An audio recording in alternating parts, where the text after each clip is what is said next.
और चलिए बात करेंगे खालिस्तानी आतंकियों की हिमाकत अब क्रिकेट वर्ल्ड कप पर भी आ चुकी है।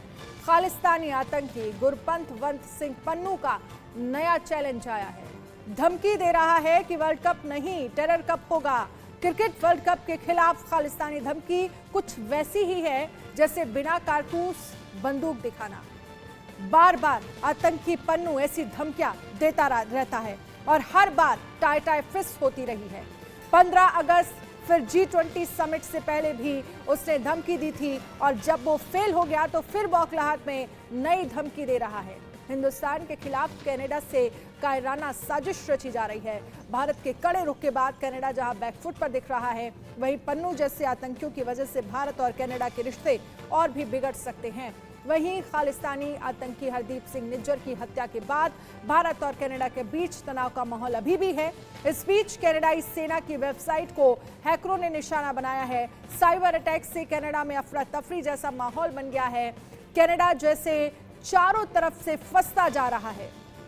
आतंकियों को ठिकाना देना कनाडा के लिए काल साबित हो रहा है। अब कनाडा ऐसे आतंकियों को कितना भी बचा ले, लेकिन हिंदुस्तान की लिस्ट तैयार है और धरती के किसी भी कोने में हिंदुस्तान के गद्दार बैठे हो, अब खात्मा तय है।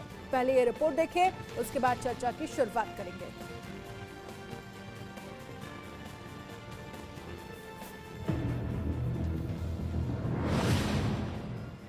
आतंकी पन्नू पंक्चर की गीदड़ भभकी, खालिस्तानी आतंकियों की चूहे जैसी हिमाकत, क्रिकेट वर्ल्ड कप के खिलाफ खालिस्तानी धमकी, हिंदुस्तान को डराने वालों का होगा खात्मा। एक कहावत है, रस्सी जल गई लेकिन ऐंठन नहीं गई। कुछ ऐसा ही हाल खालिस्तानी आतंकियों का है। खालिस्तानी तंबू से निकले ये आतंकी चूहे बौखलाहट में अनाप शनाप धमकी देने पर उतर आए हैं। झूठ भैया आतंकी गुरपतवंत पन्नू कह रहा है, वर्ल्ड कप नहीं बल्कि टेरर कप होगा। हिंदुस्तान को डराने वालों की ये कायराना साजिश कनाडा से रची जा रही है। आतंकी पन्नू ने एक वीडियो शेयर किया है जो पुलिस के पास है। आखिर इस वीडियो में आतंकी पन्नू क्या चैलेंज कर रहा है? आतंकी पन्नू का प्री रिकॉर्डेड मैसेज वीडियो आया है जिसमें वो कह रहा है, पीएम मोदी निज्जर की हत्या के लिए जिम्मेदार है। सिख फॉर जस्टिस इस हत्या का बदला लेगा। 5 अक्टूबर को अहमदाबाद में खालिस्तानी झंडा फहराया जाएगा। वर्ल्ड कप नहीं बल्कि टेरर कप होगा। इस धमकी के बाद खालिस्तानी आतंकी पन्नू के खिलाफ अहमदाबाद साइबर सेल में एफआईआर दर्ज कर लिया गया है। पन्नू ने धमकी भरे मैसेज में भारत पाकिस्तान मैच को निशाना बनाने और अहमदाबाद स्टेडियम में खालिस्तानी झंडा फहराने की बात कही है। दावा किया जा रहा है कि इस ऑडियो का खुलासा खुद पन्नू ने किया है। बता दें, इससे पहले भी पन्नू ने 15 अगस्त और G20 समिट में गड़बड़ियां फैलाने की धमकियां दी थी, लेकिन G20 समिट सफल रहा और साथ ही दुनिया में वाहवाही हुई और सुरक्षा ऐसी कि पन्नू जैसे छुटभैया आतंकी के पसीने छूट रहे थे और अब इसी बौखलाहट में वर्ल्ड कप के खिलाफ धमकी दे रहा है। आतंकी पन्नू खालिस्तान आंदोलन के नाम पर सिख फॉर जस्टिस संगठन चलाने वाला चीफ मास्टरमाइंड है जिसे भारत ने आतंकवादी घोषित किया है। पन्नू की धमकी कुछ वैसी ही है जैसे खाली बंदूक से गोली मारने की धमकी, लेकिन धमकी तो धमकी होती है और इसीलिए ऐसे आतंकियों की संपत्ति को जब्त किया जा रहा है। ऐसे आतंकियों के कमर को तोड़ा जा रहा है, फन को कुचला जा रहा है। एनआईए ने बाकायदा 19 आतंकियों की लिस्ट भी जारी की है जिसके खिलाफ ताबड़तोड़ एक्शन लिए जा रहे हैं। आईसीसी क्रिकेट वर्ल्ड कप 2023 5 अक्टूबर से शुरू होने जा रहा है। मैचों की शुरुआत 5 अक्टूबर को अहमदाबाद के नरेंद्र मोदी स्टेडियम से होगी, लेकिन इस धमकी के बाद सुरक्षा चाक चौबंद रहेगी। खालिस्तानी आतंकियों की हर हरकत पर हिंदुस्तान की नजर है। धरती के किसी भी कोने में ऐसे छुपे आतंकियों का जल्द खात्मा होने वाला है, क्योंकि गीदड़ भभकियों से हिंदुस्तान न कभी डरा है और न ही डरेगा। Bureau report, India news. और इस पर चर्चा करने के लिए हमारे साथ खास मेहमान जुड़ गए हैं। संजीव श्रीवास्तव जी हमारे साथ जुड़ गए हैं, यूपी देवनाथ डिफेंस एक्सपर्ट हैं, हमारे साथ जुड़े हुए हैं। आप दोनों का ही बहुत बहुत स्वागत है। शुरुआत जो है वो संजीव जी मैं आपसे करना चाहूंगी, विदेश मामलों के जानकार हैं। पन्नू की तरफ से पहले 15 अगस्त को धमकी दी गई, उसके बाद G20 को लेकर धमकी दी गई और अब वर्ल्ड कप को लेकर धमकी दी गई है कि अहमदाबाद में खालिस्तानी झंडे फहराए जाएं, ये वर्ल्ड कप नहीं टेरर कप होगा। इस धमकी, पिछली धमकियों को देखें जिन पे जो एकदम हवाई साबित हुई और पूरी तरह से सुरक्षा के इस तरह के इंतजाम थे कि पन्नू की खुद हवा खराब हो गई। अब इन धमकियों को आप कैसे देखते हैं और क्या इनका कोई असर पड़ेगा भारत पर? कोई असर नहीं पड़ने वाला। और एक बात मैं यहाँ पे पहले ही स्पष्ट कर देना चाहता हूँ कि भारत के प्रधानमंत्री श्री नरेंद्र मोदी के नेतृत्व का ये जो नया भारत है, उसकी आतंकवाद के प्रति और अतिवाद के प्रति जीरो टॉलरेंस की पॉलिसी है। आतंकवाद और अतिवाद को ये जो नया भारत है बिल्कुल भी बर्दाश्त नहीं करता है और आतंकियों के विरुद्ध सख्त से सख्त कार्रवाई पहले ही की जा रही है। और गुरपतवंत सिंह पन्नू हो, इसके पहले जो हरदीप सिंह निज्जर हो, उसे 2020 में ही अनलॉफुल एक्टिविटीज प्रिवेंशन एक्ट के तहत उसे आतंकी घोषित किया गया था, या अन्य जो खालिस्तानी आतंकी हैं, जो गैंगस्टर्स हैं, जाहिर है कि सभी के विरुद्ध सख्त से सख्त कार्रवाइयां की जा रही हैं। और ये जो पन्नू की ये जो धमकी आई है, ये धमकी नहीं, ये गिरर भपकी है। और ऐसी धमकियां, ऐसी गिरर भपकियां वो पहले भी देता रहा है, जैसा कि आपने बताया 15 अगस्त के समय में भी उसने ऐसी ही एक बात कही थी। और G20 की जो लीडर समिट भारत ने शानदार तरीके से आयोजित की, उस संदर्भ में भी उसने ऐसी बातें की थी, इसी तरह की गिरर भपकियां दी थी। तो इस तरीके की जो गिरर भपकियों से भारत जैसे एक बेहद शक्तिशाली और आतंकवाद के प्रति जीरो टॉलरेंस की पॉलिसी रखने वाले राष्ट्र के ऊपर कोई असर नहीं पड़ेगा। अगर असर किसी के ऊपर पड़ेगा तो ये पन्नू और उसकी जो आतंकी गतिविधियों के ऊपर ही पड़ेगा, जो कि कार्रवाइयां लगातार जारी हैं। आप देख रहे हैं कि गुरपतवंत सिंह पन्नू की जो भारत में जो संपत्तियां हैं उसको कंफिस्केट कर लिया गया है, उसको पूरी तरीके से जब्त कर लिया गया है। जो अन्य आतंकी हैं उनकी संपत्तियों के ऊपर भी कंफिस्केशन की कार्रवाइयां जारी हैं। अभी NIA ने अनेक ऐसे गैंगस्टर्स की लिस्ट भी जारी की है कि जिसके की माध्यम से अब उनके ऊपर भी कड़ी से कड़ी कार्रवाइयां होंगी। भारत की जो सुरक्षा एजेंसीज हैं, भारत की जो खुफिया एजेंसीज हैं, वो बहुत ही कोऑर्डिनेटेड तरीके से इस तरीके के जो आतंकी साजिशें विदेशी धरती से जो रची जा रही हैं, उसके विरुद्ध अब सख्त से सख्त कार्रवाई करने जा रही हैं। और जाहिर है कि भारत, जैसा कि मैंने कहा, कि आतंकवाद को और अतिवाद को बिल्कुल भी बर्दाश्त नहीं करेगा। इसका बिल्कुल आतंकवाद को भारत बर्दाश्त नहीं करेगा, ये तमाम मंचों से भारत संदेश भी देता रहा है। LN राव, पूर्व DGP भी हमारे साथ जुड़ गए हैं। लेकिन UK देवनाथ जी, आपके पास आते हुए ये साफ तौर पर संदेश पहले ही दिया जा चुका है कि किसी भी तरह के आतंकवाद को बर्दाश्त नहीं किया जाएगा, लेकिन ऐसा पहली बार हो रहा है क्योंकि ये लगातार जो गिरर भपकियां दी जा रही है पन्नू की तरफ से, हम देख रहे हैं कि अभी तक भारत का जिन तमाम देशों के साथ जो विवाद रहा है वो सीमा विवाद रहा है, पाकिस्तान के साथ रहा है, चीन के साथ रहा है। पाकिस्तान को तो हम अब इस लायक मानते नहीं है कि वो किसी भी स्तर पर भारत से लड़ सकता है, लेकिन नंबर 1 पर चीन जो है वो सीमा विवाद जो है भारत के साथ रहा है और हम अब दुश्मन भी चीन को मानते हैं। लेकिन अब दूसरे स्थान पर क्या कनाडा जो है वो जगह देता जा रहा है? क्योंकि 2018 में जब भारत की तरफ से उन तमाम खालिस्तानी आतंकियों की लिस्ट भेज सौंपी गई थी जिसमें यह कहा गया था कि ये कनाडा में रहकर भारत को अस्थिर करने की कोशिश कर रहे हैं, जिसमें निज्जर का भी नाम था। इस पूरे मामले को आप कैसे देखते हैं, कैसे समझते हैं? क्या उस दूसरे स्थान पर अब कनाडा आता जा रहा है क्योंकि जिस तरह से वहां पर भारत विरोधी गतिविधियां हो रही हैं और कनाडा सरकार उस पर एक्शन नहीं ले रही है?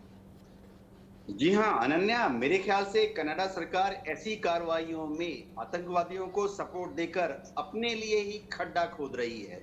कनाडा पश्चिमी देश है, डेमोक्रेटिक मुल्क है, लेकिन मुझे लगता है कि आस्ते आस्ते वो अपने यहाँ आतंकवादियों को शरण देकर अपने देश में ही भस्मासुर को पाल रहा है। यही आतंकी जो आज भारत को धमकी दे रहे हैं, आप देखना बहुत जल्दी यही आतंकी कनाडा के जो एडमिनिस्ट्रेशन है उनके ही नाकों में दम कर देगी। लेकिन सिल्वर लाइनिंग है अनन्या, S जयशंकर अमेरिका में है, हमारे NSA अजीत डोवाल अमेरिका में है, वो वहां अमेरिका के उच्च पद अधिकारियों से मिले हैं और जैक सुलिवान से मिले हैं। और आज अमेरिका की सरकार ने भी कनाडा की सरकार को ये समझा दिया है, थोड़े नरम शब्दों में बताया है अमेरिका ने कनाडा को कि कनाडा जो है भारत सरकार के साथ मिलजुल कर चले और कनाडा भारत के साथ अननेसेसरी बखेड़ा ना खड़ा करे। और इसका असर भी हुआ है। आज जस्टिन ट्रूडो ने बयान भी दिया है कि हाँ जी, भारत तो हमारा बड़ा अच्छा मजबूत देश है। यानी जस्टिन ट्रूडो जो अपने वहां पर बड़े ही शॉर्ट साइटेड पॉलिटिकल गेन्स के लिए इन आतंकवादियों को पनाह दे रहे हैं, उनको भी शायद समझ आ गया जस्टिन ट्रूडो को कि उनकी जो क्रेडिबिलिटी है वो कनाडा में गायब हो रही है। 60% एक्सेप्टेंस रेट से अब लेटेस्ट पोल में सिर्फ 54% लोगों ने जस्टिन ट्रूडो को प्रधानमंत्री के योग्य माना है। यानी जब इलेक्शन होंगे तो काफी बड़े चांस हैं कि जस्टिन ट्रूडो इलेक्शन में हार जाएंगे, और जैसे ही ट्रूडो इलेक्शन में हार जाएंगे और दूसरी पार्टी या दूसरा कोई नेता वहां पर पावर में आएंगे, आप देखना कि तुरंत भारत के साथ कनाडा के संपर्क बहुत अच्छे हो जाएंगे। जहां तक पन्नू की बात है अनन्या, मैं दर्शकों को भी बताना चाहता हूं, हमारे पास पुलिस के कुछ अधिकारी भी यहाँ पर हैं, हमारे साथ विदेशी मामलों के जानकार भी यहाँ पर हैं। ये पन्नू जैसे लोगों की हमें परवाह नहीं करनी चाहिए, क्योंकि भारत का जो तंत्र है, हमारा जो एडमिनिस्ट्रेशन है, हमारा जो पुलिस फोर्स है और इंटेलिजेंस सेटअप है, वो पन्नू जैसे लोगों को, या उसने अगर भारत में किसी स्लीपर सेल को रखा हुआ है, उनको कभी भी पकड़ लेना है। ये तो हम लोग बहुत ही सोफिस्टिकेटेड, परिष्कृत और नरम रुख अख्तियार कर रहे थे अब तक, लेकिन आज के बाद अगर इन पन्नू के गुर्गों ने भारत में कुछ भी हरकत की तो हमारी कानून के हाथ बहुत लंबे होंगे और बहुत जल्दी इनके गिरबान तक पहुंच जाएंगे। हाँ। जी अनन्या। ठीक है, यूके देवराज जी, मैं आपके पास आगे भी आऊंगी। हमारे साथ एलन राव, पूर्व डीजीपी हैं। एलन राव साहब, आप कैसे देखते हैं जिस तरह से ये कहा जा सकता है कि जो लगातार पहले भी पन्नू धमकी देता रहा है, लेकिन इस धमकी का भारत पर कोई असर पड़ता नहीं है, लेकिन समझना ये जरूरत है क्योंकि कुछ खबरें इस तरह की सामने आई थी, क्योंकि जो पंजाब के कुछ गरीब तबके या कुछ ये जो सिख वर्ग हैं उनको निशाना बनाया जाता है, बाकायदा उनको निशाना बनाकर उन्हें किसी बहाने से वहां से स्पॉन्सरशिप भेजी जाती है और अपने तमाम मंसूबे जो हैं वो मनवाए जाते हैं। और जो अब पन्नू की तरफ से कहा गया है कि वहां पर जाकर अहमदाबाद में खालिस्तानी झंडे लहराना और टेरर कप होने वाला है। हालांकि इसको लेकर प्रशासन की तरफ से पुख्ता इंतजाम किए ही जाते रहे और किए भी जाएंगे क्योंकि एक बड़ा आयोजन है। जी जी अनन्या जी, देखिए, सबसे पहले मैं बता दूं, भारत देश आज की डेट में शेर की लीडरशिप में है, तो ये गीदड़ धमकी पन्नू कहीं किसी स्टेट में भी नहीं है। पन्नू का कोई अस्तित्व नहीं है। पन्नू कुछ भी बकवास करे, वो करता रहेगा, लेकिन हम सक्षम हैं, भारतवासी under leadership of Shri Narendra Modi ji, हम बिल्कुल सक्षम हैं। और ये सारी जो बातें सब फिजूल की बातें कर रहा है वो पन्नू। और अब वो जितने भी कितने ही लोगों को बहकाने की कोशिश करे, पंजाब के जो यूथ है वो भी बहकाने में नहीं आएंगे, लेकिन हाँ, कुछ एक मिसगाइडेड मिसाइल्स हैं वो शायद उसके साथ हो जाएं, लेकिन अभी भी ये जो धमकियां दे रहा है उसका कोई असर नहीं होने वाला है। अभी देख लिया आपने कनाडा में क्या हुआ था, क्या करने वाले, और जस्टिस ट्रूडो जो कि कुछ पहले कुछ कह रहे थे, अब क्या कह रहे हैं, उसके बाद आपको समझाने की जरूरत नहीं, हमारे व्यूअर्स को समझाने की जरूरत नहीं, सब समझ में आ रहा है कि क्या हो रहा है। लेकिन अब ये जो उग्रवाद है, एक मैं एग्जाम्पल देता हूँ। क्या है एग्जाम्पल? वो है कि जैसे इंदिरा गांधी ने भिंडरावाले को पाला था टेररिज्म के लिए, वही हाल वहां पर हो रहा है। पन्नू या दूसरे उसके ग्रुप के लोग कनाडा वाले पाल रहे हैं, और उसके बाद ऐसा ही हाल होगा जो भिंडरावाला को हुआ था, यही हाल इनका होने वाला है। ये एग्जाम्पल रिपीट हो रहा है वहां पर कनाडा में। कभी भी टेररिज्म ग्रुप को सपोर्ट करना किसी भी गवर्नमेंट के लिए वो ठीक नहीं है बिल्कुल भी। तो कभी भी टेररिज्म ग्रुप, कोई टेररिस्ट ग्रुप है वो किसी देश की तरक्की के लिए क्या कर सकता? कुछ नहीं कर सकता। वही कनाडा का हाल है। अगर वहां पर उन्होंने सपोर्ट किया टेररिज्म ग्रुप को, तो वहां पे कनाडा में जो तरक्की हो रही है वो सब रुक जाएगी, और भारत के जो रिलेशंस कितने अच्छे चल रहे हैं वो सब खत्म हो जाएंगे। लेकिन अगर जस्टिस ट्रूडो अभी भी अगर समझ में आ जाएगी उनको और वो रिलेशंस ठीक करेंगे, हमारी देश की जो अंतर्राष्ट्रीय नीति है, इंटरनेशनल जो वो है, बड़ी हम सबसे प्यार करके रहना चाहते हैं। लेकिन इस प्रकार से जो कर रहे हैं, हम धमकियों में भी नहीं आने वाले हैं। कभी भी हमारा देश धमकियों में नहीं आएगा। हमारी लीडरशिप इतनी अच्छी है, हमारे फॉरेन मिनिस्टर अच्छे हैं, और हमारे जो सलाहकार हैं पीएम के वो बड़े अच्छे हैं। तो इसका मतलब ये नहीं है कि हम किसी की धमकी में आ जाएंगे, और कभी भी नहीं आए हैं और अब तक नहीं आ पाएंगे। तो इसके बाद ये है कि अभी उनको जो मिस्टर पन्नू है उनको बकने दो जो बक रहे हैं, लेकिन अभी उनके बकने का कोई असर यहाँ पर इंडिया में होने वाला नहीं है। और हम इंडियन हैं, हम समझते हैं अपना भला बुरा समझते हैं। पंजाब के लोग भी बड़ा अच्छी समझ रहे हैं। मैं बहुत से वीडियो देख रहा हूँ, पंजाब के लोगों ने कह दिया है कि हम इस टेररिज्म के बिल्कुल खिलाफ हैं। ये 1980 का दशक पंजाब के लोगों को याद है, और 1980 के दशक में पंजाब का क्या हाल हुआ था। लोग वहां पर तराई मचा रहे थे, 6 बजे बाद वहां कर्फ्यू लग जाता था, प्रॉपर्टी के रेट्स डाउन हो गए थे। वो दोबारा सिचुएशन वहां लोग नहीं आने देना चाह रहे हैं।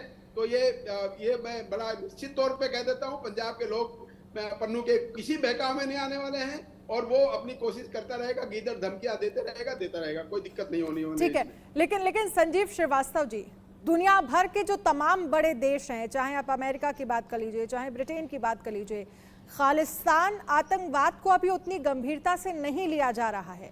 क्या अब समय है कि खालिस्तान आतंकवाद को गंभीरता से लिया जाना चाहिए और सभी देशों को मिलकर आके इस पे कार्रवाई की बात करनी चाहिए, और क्या कनाडा पर इसको लेकर दबाव अब बनना जरूरी है? निसंदेह देखिए, भारत लगातार कनाडा से इस बात की रिक्वेस्ट करता रहा, अर्ज करता रहा, अपील्स करता रहा, और आज भी ये भारत की अपील कर रहेगा कि जो कनाडा में ये जो तथाकथित खालिस्तान समर्थक आतंकी अतिवादी तत्व हैं, उनके ऊपर लगाम लगाई जाए, उनके ऊपर स्ट्रिक्टेस्ट पॉसिबल एक्शन लिया जाए, जो कि कनाडा की सरकार नहीं कर रही है। कनाडा की सरकार एक तर्क देती है कि वो फ्रीडम ऑफ एक्सप्रेशन को, फ्रीडम ऑफ असेंबली को, फ्रीडम ऑफ स्पीच को वो कर्टेल नहीं करेंगे, लेकिन कनाडा के प्रधानमंत्री जस्टिन ट्रूडो इस बात को भूल जाते हैं कि ये जो अभिव्यक्ति की स्वतंत्रता और असेंबली की स्वतंत्रता जैसे जो बड़े लोकतांत्रिक मूल्य हैं, वो आतंकी और अतिवादी प्रवृत्तियों से अलग होते हैं। और पन्नू जिस तरीके की बात कर रहा है, पन्नू जिस तरीके की धमकियां वगैरह वो जो दे रहा है, जो बयान दे रहा है, क्या उसे फ्रीडम ऑफ एक्सप्रेशन कहा जा सकता है? ये जो कनाडा की सरकार है, यही बहुत भारी गलती कर रही है। मैं यहाँ पर स्पष्ट रूप से कहना चाहता हूँ, बताना चाहता हूँ आपके दर्शकों के लिए भी कि कनाडा की सरकार के द्वारा इस तरीके के आतंकी अतिवादी तत्वों को शरण देने का परिणाम ये हुआ था कि 1985 में जो कनिष्का बॉम्बिंग हुई थी, उसमें सबसे ज्यादा जो नागरिक अगर किसी के मारे गए थे तो कनाडा के नागरिक ही थे।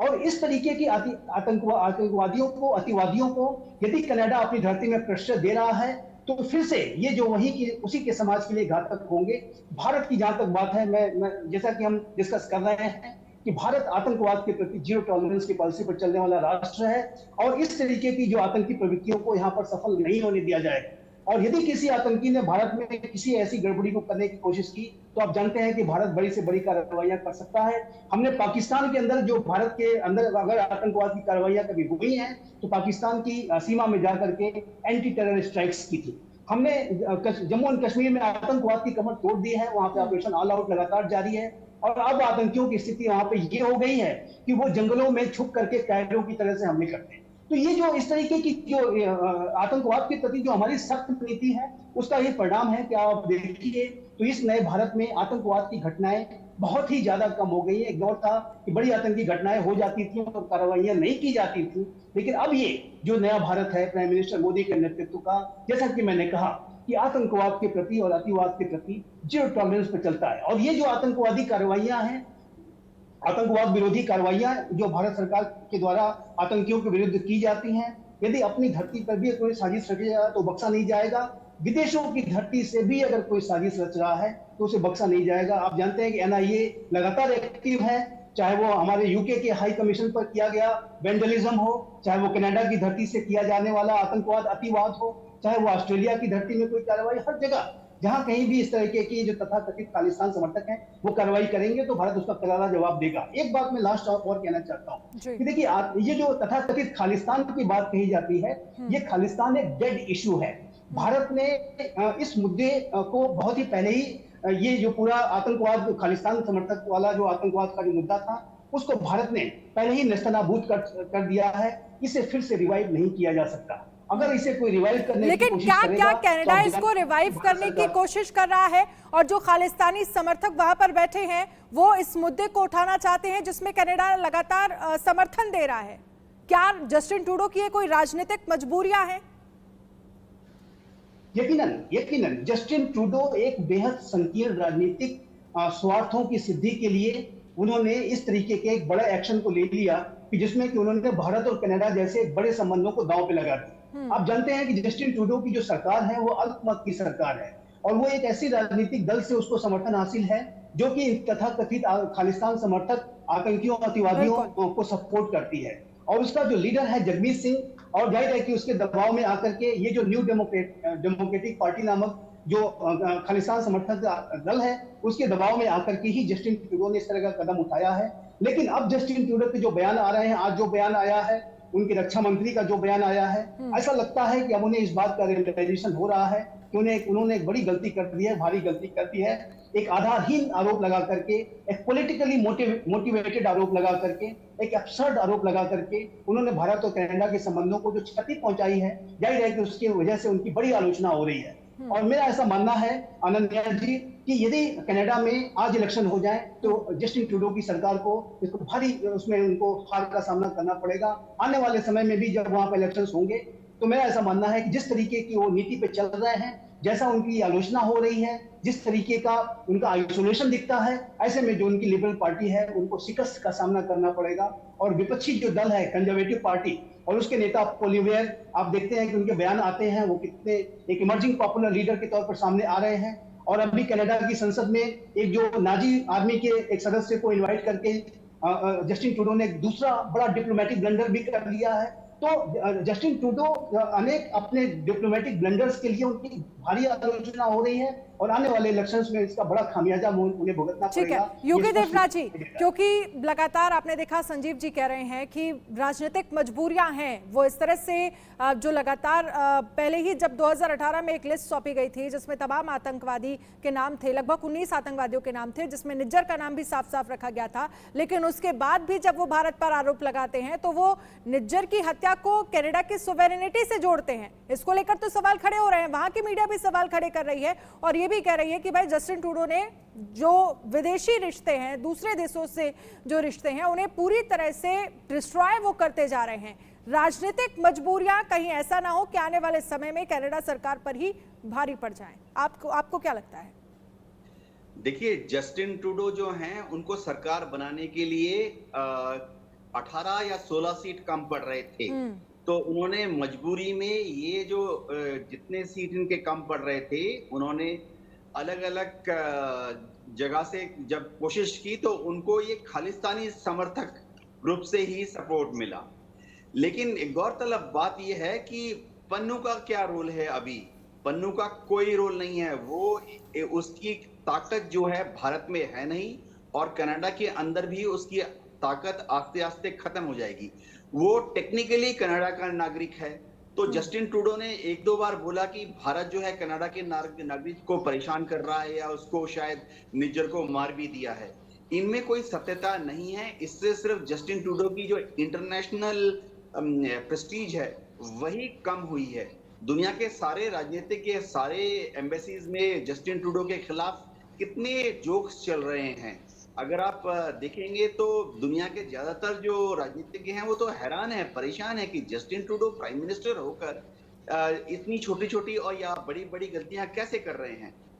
निज्जर मारा गया, भारत का हाथ नहीं था। निज्जर कनाडियन नागरिक था, गैंगवार में मारा गया, इसमें कोई शक नहीं है। भारत ने मारा, इसका कोई सबूत नहीं है। अभी पन्नू है, पन्नू भारत को धमकियां दे रहा है कि क्रिकेट स्टेडियम में अलग अलग तरह की उत्पात करेगा 5 अक्टूबर को।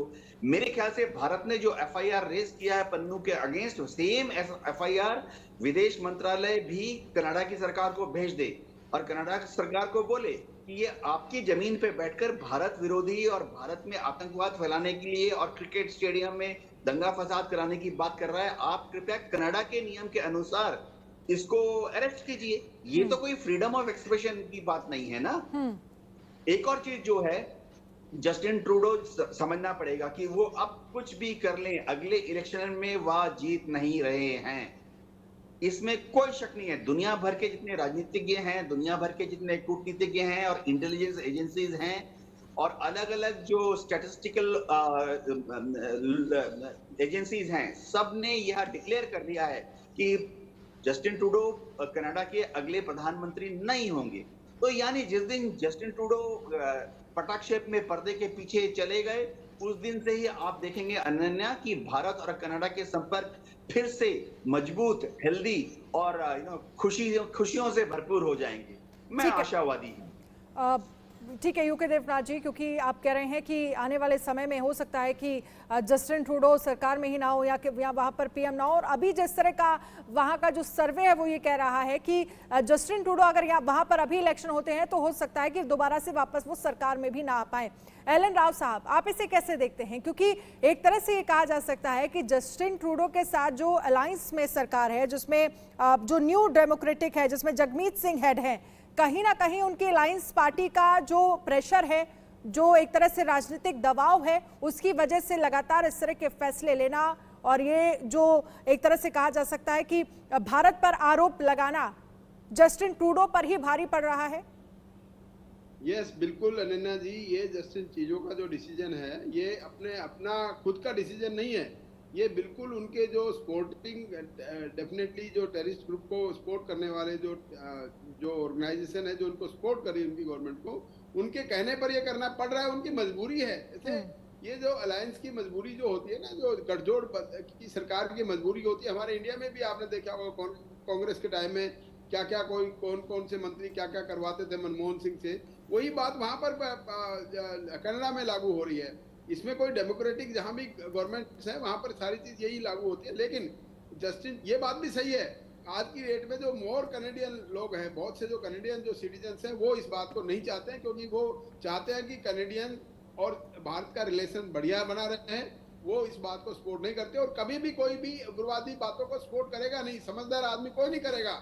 और क्योंकि ये उन्नति के तरक्की के रास्ते में बाधक होता है जो उग्रवादी जो एक्टिविटीज हैं वो, और ये जो एक्टिविटीज जो जिन लोगों के कहने पर जस्टिन ट्रूडो कर रहे हैं, वो सब उग्रवादी संगठनों को सपोर्ट करने वाली जो ग्रुप है उनके बताए जाते हैं। तो इसलिए उनकी बातों को बहुत ज़्यादा ध्यान देने वाली में, जहाँ तक बात है उसकी थ्रेट की, यहाँ पे कोई इंडिया में उसकी थ्रेट की कोई वैल्यू नहीं है और हम बहुत सक्षम है, हमारी जो सिक्योरिटी एजेंसीज हैं, इंटेलिजेंस एजेंसीज बहुत सक्षम है। ऐसी छोटी छोटी गीदड़ धमकियों से घबराने वाले हम नहीं हैं, तो वो कुछ भी कर नहीं सकता। और ये बात भी सही है कि वहाँ एफआईआर दर्ज होगी गुजरात में, और उसका एफआईआर का जिक्र अभी कनाडा में भी जाएगा और जस्टिन ट्रूडो को भी पता लगेगा कि ये क्या क्या हो रहा है इंडिया में इसकी कहने के बाद। तो ये उनको भी मेरे ख्याल से, उनको अगर सुबुद्धि दे भगवान तो वो भी उनको समझाएंगे, भाई तुम ये क्या कर रहे हो, ऐसा नहीं करना चाहिए। अब भले ही हम आपकी सपोर्ट में गवर्नमेंट चला रहे हैं, लेकिन अब ये करोगे तो ऐसा फिर हमारे रिश्ते खराब होंगे। तो let us hope for the best, ये होगा। लेकिन अभी उसके कहने से कोई भी असर होने वाला नहीं है। और मैं एक बात और बड़ा स्पष्ट कर देता हूँ कि ये छुटपुट जो उग्रवादी संस्थाओं जो बाहर बैठे हुए हैं, वो खालिस्तान को रिवाइव करने की कोशिश कर रहे हैं। यहाँ पर खालिस्तान रिवाइव नहीं होने वाला है, क्योंकि हमारे देश के जो सिख भाई हैं, जो सिख रिलीजन से रिलेटेड रखते हैं, उनको मालूम है कि किस प्रकार से उग्रवाद के से बड़े निकल कर आए हैं वो, और अब दोबारा उस गड्ढे में नहीं जाना चाहते, क्योंकि तरक्की का रास्ता सिर्फ शांति प्रिय रहने से है, उग्रवाद करने से शांति प्रिय वो तरक्की का रास्ता नहीं है। ये सब हमारे समझदार जो सिटीजन्स हैं इंडिया के, उनको सबको मालूम है। बिल्कुल। संजीव श्रीवास्तव जी, क्योंकि जिस तरह से बयान भी सामने आया है, एस जयशंकर की तरफ से भी कहा गया है कि जो हमारे राजनयिक हैं वो वहाँ पर सुरक्षित महसूस नहीं कर रहे हैं, सार्वजनिक तौर पर उन्हें डराया जा रहा है, इस तरह के बयान सामने आना, और बाकायदा उन्होंने कहा है कि कनाडा अगर इस बात का जिक्र कर रहा है तो उसको लेकर सबूत दे कि किस बिहाफ पर आप अपनी बात रख रहे हैं, कुछ सबूत दिए जाएंगे तो हम गौर करेंगे, एस जयशंकर की तरफ से कहा गया है। तो क्या इसके जरिए अंदाजा लगाया जा सकता है कि आने वाले समय में भारत और कनाडा के बीच का तनाव जो है वो फिलहाल अभी खत्म होने वाला नहीं है? देखिए, कनाडा और भारत के बीच का ये जो तनाव है, उसका सबसे बड़ा कारण ये है कि कनाडा की जो जस्टिन ट्रूडो की सरकार है वो बेहद नकारात्मक सोच के साथ कार्य कर रही है। भारत लगातार इस बात को कहता रहा और सबूत भी देता रहा। हमारी इंटेलिजेंस एजेंसीज ने लगातार कनाडा की सरकार को इनपुट्स दिए हैं, लगातार उन्हें बताया है कि आपकी धरती से भारत विरोधी गतिविधियां लगातार की जा रही है। हिंदू मंदिरों को जो है वहां पे वेंडलाइज किया जाता है, हमारे राजनयिकों के पोस्टर्स निकाले जाते हैं और उनपे सीधा उन्हें जान से मारने की धमकियां दी जाती हैं। और उसके साथ साथ जो वहां पर जो अनेक तरीके की जो भारत विरोधी रैलियां निकाली जाती हैं, उसमें हमारी एक पूर्व प्रधानमंत्री श्रीमती इंदिरा गांधी को मारने की झांकियां दिखाई जाती हैं। बिल्कुल। तो ये जो क्रेडिबल एविडेंस की जो जस्टिन ट्रूडो जो बात कर रहा है, वो क्रेडिबल एविडेंस नहीं, वो क्रेडिबल एलिगेशन की बात करते हैं। भारत के पास तो क्रेडिबल एविडेंस है कि आपकी धरती से भारत विरोधी गतिविधियां चल रही हैं, आतंकी गतिविधियां चल रही हैं, अतिवादी गतिविधियां चल रही हैं, उसके ऊपर आप लगाम लगाइए। लेकिन कनाडा ने वो जो क्रेडिबल एविडेंस भारत दे रहा है उसके ऊपर तो आप कार्रवाई की आपने की नहीं, और उल्टा भारत के ऊपर so called quote and quote credible allegation लगा दिया कि भारत ने हरदीप सिंह निज्जर की हत्या में भारत का हाथ है। तो ये जो जस्टिन ट्रूडो की सरकार की जो सोच है वो एक नकारात्मक सोच है, और उसका रीजन बहुत स्पष्ट है अनन्या जी, जैसा कि हमने अभी डिस्कस किया कि वो अपनी सरकार को बचाने के लिए ये जो आतंकी और अतिवादी जो मुट्ठी भर वहां के तत्व हैं उनको अपीच करने की कोशिश कर रहे हैं, उनका तुष्टीकरण करने की कोशिश कर रहे हैं, और वो चाहते हैं कि हमारी सरकार बनी रहे। और यूके देवनाथ जी, सिर्फ और सिर्फ ट्रूडो अपनी सरकार बचाना चाहते हैं, जिस तरह से आरोप भारत पर लगा रहे हैं। और जब लगातार भारत ये कहता रहा है, पिछले 1 साल की अगर हम बात करें, कई हिंदू मंदिरों पर हमला करना, अब ये तमाम सवाल खड़े करता है कि आखिरकार जब हिंदू मंदिरों पर हमला हुआ तो वहां पर कनाडा सरकार की तरफ से क्या कार्रवाई हुई?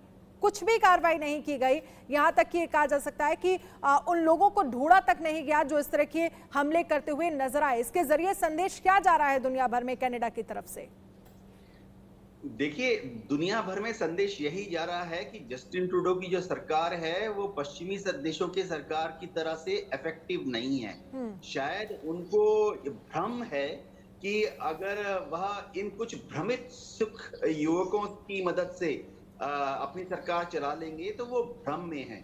कनाडा में करीबन 8 लाख सिख हैं, लेकिन इस तरह की गतिविधियों में मुश्किल से 1% सिख लिप्त हैं। और अब भारत सरकार ने जो बहुत कड़ी कार्रवाई की है, भारत सरकार ने एनआईए को अलग अलग जगह पर भेजकर जो इनकी संपत्तियों को टेक ओवर कर लिया है, इनकी संपत्तियों की कुर्की चालू हो गई है, इनके बैंक अकाउंट फ्रीज हो रहे हैं, इन लोगों को वीजा पासपोर्ट सुविधाएं बंद कर रहे हैं, ओसीआई कार्ड इनका नगण्य माना जाएगा। इससे ये सब लाइन पर आ रहे हैं। एक खुशी की बात मैं दर्शकों को बताना चाहता हूं, जब मिस्टर पन्नू ने आज से 15 दिन पहले गुरुद्वारा के बाहर अपने समर्थकों को बुलाया था, तो उस वक्त करीबन 100 समर्थक खालिस्तान के झंडे लेकर पन्नू को सपोर्ट करने के लिए गुरुद्वारा के बाहर आ गए थे। लेकिन परसों यानी डे बिफोर यस्टरडे जब पन्नू ने फिर से अपने समर्थकों को बुलाया तो एनआईए की कार्रवाई से उसके समर्थक अब डर गए हैं, और मुश्किल से 5 समर्थक खालिस्तान का झंडा लेकर परसों पहुंचे थे पन्नू के सपोर्ट में। ये दिखाता है बहुत क्लियरली कि एनआईए की कार्रवाई से और भारत सरकार ने दूसरे जो कड़े एक्शंस लिए हैं उससे अब उसके जो समर्थक हैं वो आस्ते आस्ते अलग थलग हो रहे हैं। उसके समर्थक जो हैं वो समझ गए हैं कि भारत जो है उन्हीं का देश है, वह कनाडा में रह के भारत को नुकसान ना पहुंचाए। एक और चीज अच्छी हुई है कि अब पंजाब के जितने गुरुद्वारा हैं, पंजाब में सिख उग्रवादियों के जो परिवारजन हैं, उनके रिलेटिव्स हैं, मित्र हैं, उन्होंने भी इस तरह की स्टेटमेंट देनी शुरू कर दी है कि वो पन्नू के किसी भी खालिस्तान की बात को समर्थन नहीं देते हैं। और बार बार हम तो कह ही चुके हैं, आपके मन से मैं कह देता हूं कि पन्नू को अगर खालिस्तान चाहिए तो ले ले, लेकिन खालिस्तान का सबसे बड़ा हिस्सा तो पाकिस्तान में है।